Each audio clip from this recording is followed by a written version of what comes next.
Being in a 9 to 5 job is our own choice. But அதிலே நம்ம வந்து எவ்வளோ நாள் இருக்கோம் அப்படின்றது வந்து பெரிய ஒரு அச்சீவ்மெண்ட் கிடையாது.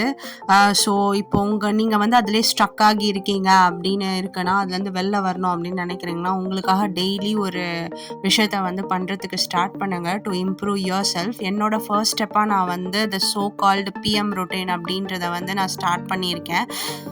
பிஎம் ரொட்டீன் அப்படின்றது ஒன்றும் இல்லை, இட்ஸ் அ ஸ்கின் கேர். நான் அதை வந்து நியூவாக ஸ்டார்ட் பண்ணியிருக்கேன். Small actions only will lead to a big change. So உங்களுக்கும் இந்த மாதிரி ஏதாவது நீங்கள் ஸ்டக் ஆகியிருக்கீங்க, அதுலேருந்து வெளில வரணும் அப்படின்னு நினைக்கிறீங்க அப்படின்னா, just come out of it and do something new. அது ரொம்பலாம் யோசிச்சுட்டே இருக்காதீங்க, just start it now itself. First step எப்பவுமே ஹார்டாக தான் இருக்கும், பட் அதுலேருந்து நம்ம எப்படி மூவ் ஆன் பண்ணுறோம் அப்படின்றது தான் விஷயம். அதை நம்ம ரொட்டீனாக மாற்றுற வரைக்கும் ரொம்ப கஷ்டம் தான். பட் அது ரொட்டீன் ஆயிடுச்சு அப்படின்னா it becomes our lifestyle. So dreaming big is not a big thing. Moving further to improve us is a big thing. See you soon.